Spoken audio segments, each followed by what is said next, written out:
Today, I want to talk about an idea that was in a book that I wrote. The book is no longer available because I was a self-published situation, and the people that were printing it, well, let's just say they were selling it, but I wasn't getting the money. So the book is now not available. I have a few copies in my office. But what the name of the book is the book is 4 Bitter Pills for Feeling Better Fast.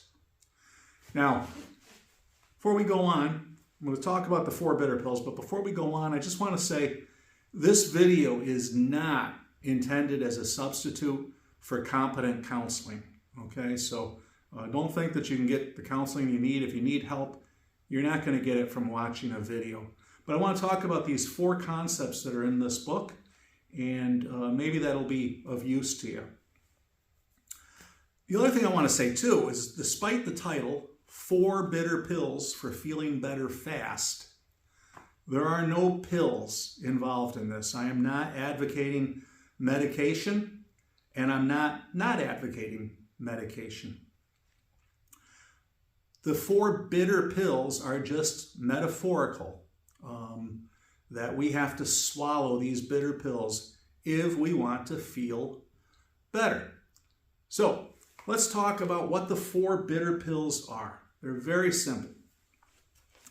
The very first one is to know the difference between the things that you can control and the things that you can't. You probably have heard that the Serenity Prayer, which says, God, grant me the strength to accept the things I cannot change, the courage to change the things I can, and the wisdom to know the difference.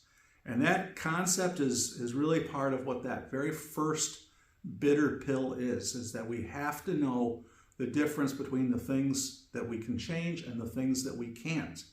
Now, you live life, there's a lot of things that we cannot change. But there are definitely some things that we can change, and the rest of the book kind of talks about that a little bit. Like if we go into the second bitter pill, the second bitter pill is this: your thoughts cause your feelings.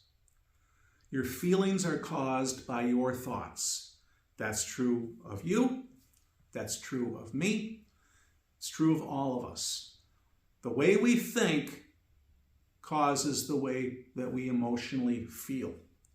And we've known this concept for a long, long time, going back over 2,000 years ago to a man by the name of Epictetus, who was a Greek philosopher, who said, man is disturbed not by things, but by the views he takes of them.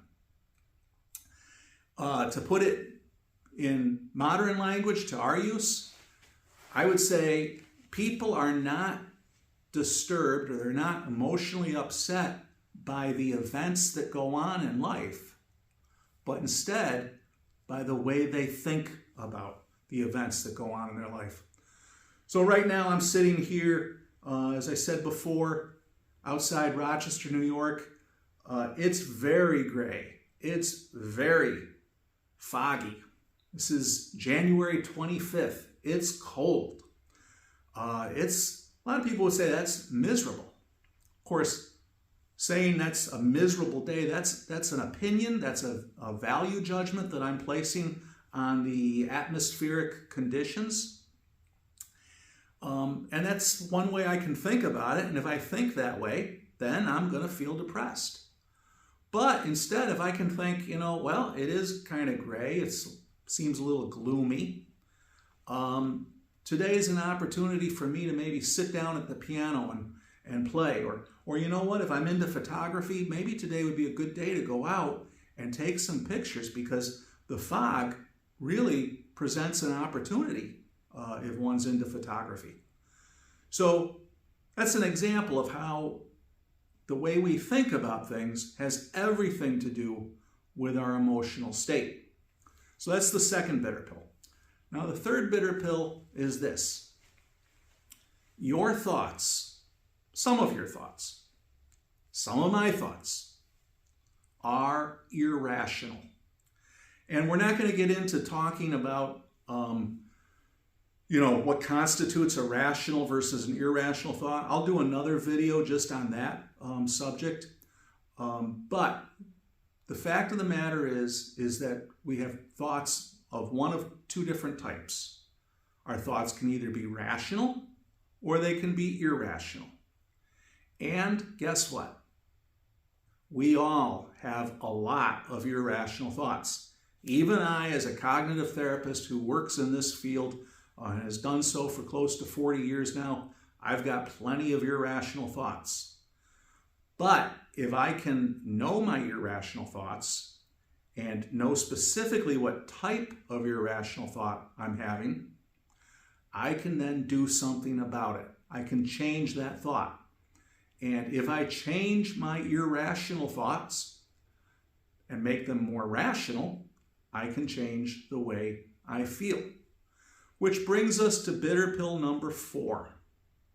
You have to talk back to your irrational thoughts. You have to replace your irrational thoughts.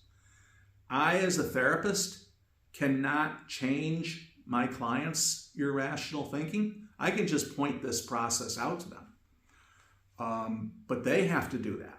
You have to do it. I have to do it for myself. And why is that? Because our brain is a thinking machine, okay? What it does is it thinks 24/7. It even is having thoughts when we're sleeping at night, and sometimes those emerge as dreams. So the brain is a thinking machine. You've got thoughts all the time.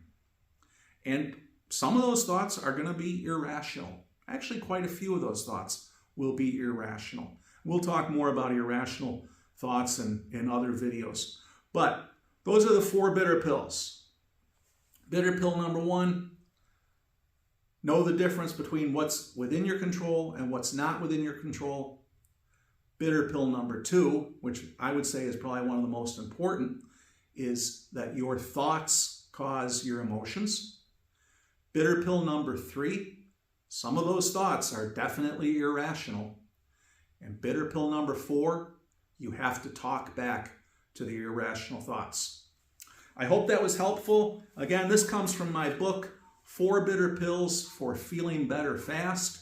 If you're interested in a copy, you can give me a message and we can talk about how I could get you a copy. I do have a few of these in my office that are available, but not many. So hope it was helpful to you, and we will see you on another video at some point.